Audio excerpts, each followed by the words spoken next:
Assalamualaikum warahmatullahi wabarakatuh. Alhamdulillahirrabbilalamin wabihi nasta'in wa ala muhammadin wassalatu wassalamu ala asrofil anbiya'i wal mursalin sayyidina Muhammadin wa ala alihi washabihi ajmain amma ba'du. Saya Hendra Asirya Rahab dari Fakultas Agama Islam, Prodi Pendidikan Agama Islam semester 4. Seadanya saya di sini untuk memenuhi tugas UTS, yaitu hadis tarbawi yang diampu oleh Ibu Hajah Budia Bibi. Baik, di sini saya akan menjelaskan tentang perempuan apakah boleh menjadi pemimpin.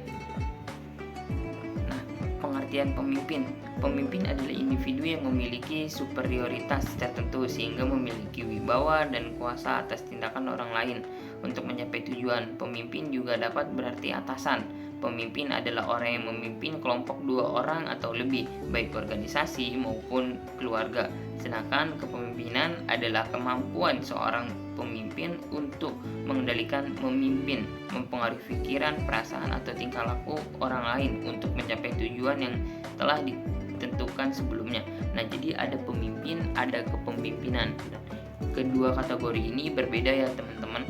Kalau untuk kepemimpinan itu bisa dimanapun, tapi kalau misalnya pemimpin bisa dari pemerintahan ataupun tadi yang saya sebutkan lain sebagainya. Oke, selanjutnya apakah boleh perempuan jadi pemimpin? Pasti teman-teman ada yang beranggapan boleh dong, kan semua orang berhak jadi pemimpin. Nah, di sini akan kita bahas. Oke, slide selanjutnya, pandangan perempuan jadi pemimpin. Dalam Islam terkandung mengenai apakah perempuan boleh menjadi pemimpin. Beberapa pandangan menekankan bahwa perempuan memiliki hak yang sama dengan laki-laki, termaksud dalam menduduki kursi kepemimpinan.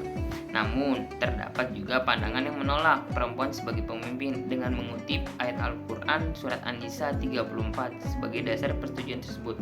Nah, tadi di satu sisi diperbolehkan perempuan ini menjadi pemimpin ya tadi karena mempunyai hak sama seperti dengan laki-laki. Dan tadi ada ayat Quran juga yang menolak kenapa sih perempuan ini nggak boleh menjadi pemimpin, karena mengutip di surat An-Nisa tadi, ya perempuan cukup masak aja loh, cukup ini aja, tidak boleh memimpin. Baik, dalam hadis juga dijelaskan hadis perempuan menjadi pemimpin. Bismillahirrahmanirrahim. Haddasana Utsmanu banul Haisami haddasana Aufun anil Hasani an Abi Bakrata qala laqad nafa'anillahu bikalimatin sami'tuha min Rasulillahi sallallahu alaihi wasallam ayyamal jamali ba'da ma kidtu an al-haqqa bil ashabil jamali fa'uqatila ma'ahum qala lamma balagha Rasulullah sallallahu alaihi wasallam anna ahla farisa qad mallaku alaihim binta Kisra qala lan yufliha qaumun walau amrahum ra'atan.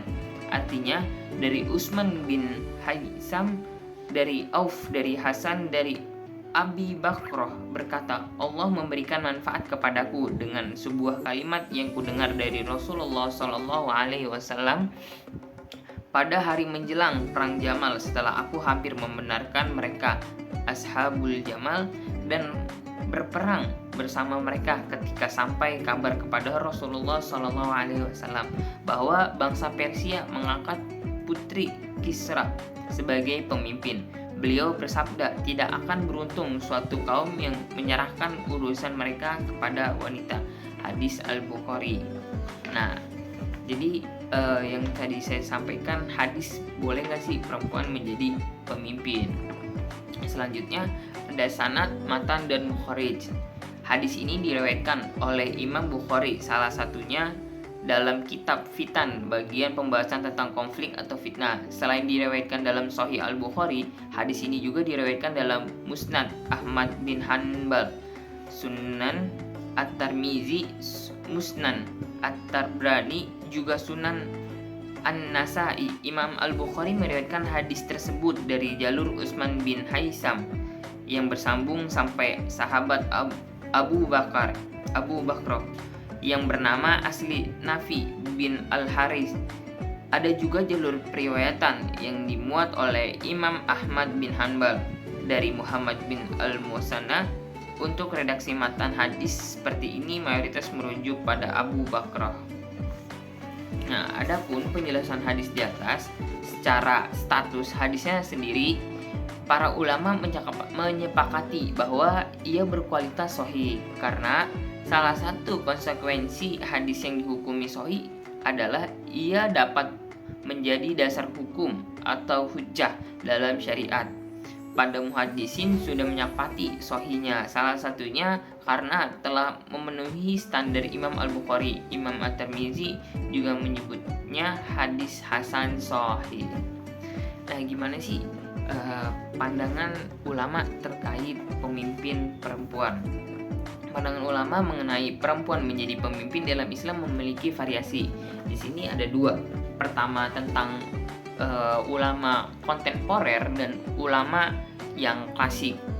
Mayoritas ulama klasik cenderung menolak pemimpin perempuan, terutama terkait dengan posisi sebagai saksi, qadhi atau hakim. Dalam pemimpin pemerintahan, hal ini didasarkan pada interpretasi hadis yang mengatakan bahwa kaum perempuan tidak layak menjadi pemimpin karena lemahnya pemikiran perempuan. Ini ulama klasik ya teman-teman. Nah, selanjutnya ada pandangan kontemporer. Ulama kontemporer mulai mengkaji masalah ini dengan sudut pandang yang berbeda. Beberapa ulama kontemporer mulai mempertimbangkan ulang muatan hadis yang menolak perempuan sebagai pemimpin. Mereka menekankan bahwa ayat Al-Quran surat At-Taubah ayat 71 menunjukkan semangat yang berbeda yang mengisyaratkan bahwa perempuan juga bisa menjadi pemimpin selama memenuhi kriteria sebagai seorang pemimpin. Nah, bisa kita simpulkan tadi ya, ulama klasik menolak dan ulama kontemporer atau ulama modern ini sangat menyepakati ya tadi karena ada surat Taubah ayat 71. Oke, slide selanjutnya, nilai-nilai pendidikan yang dapat diambil. Pandangan ulama klasik yang dominan adalah tidak tepatnya mengangkat perempuan sebagai pemimpin. Ulama klasik itu ulama yang lama ya teman-teman. Dalam hal ini adalah terkait perkisahan qadhi atau hakim tadi serta imamah kepemimpinan pemerintahan. Disebabkan muatan hadis ini, ulama kontemporer mulai mengkaji dengan sudut pandang lain dan akhirnya ulama kontemporer sepakat bahwasanya perempuan boleh menjadi pemimpin. Ya tadi karena ada ayat At-Taubah 71 karena memenuhi kriteria. Jadi yang bisa kita ambil kesimpulannya bahwasanya ulama ini sepakat di ulama sekarang, yaitu ulama modern yang kita rasakan sekarang, sepakat bahwa perempuan boleh menjadi pemimpin ya tadi karena berhak, dia juga setara dengan kita, apalagi bahasa kesetaraan gender yang kita sering dengar. Nah, mungkin slide selanjutnya ada sesi tanya jawab, barangkali teman-teman ada yang bertanya. Oke, baik, jika tidak ada yang ditanyakan mungkin saya tutup. Kurang lebihnya mohon maaf.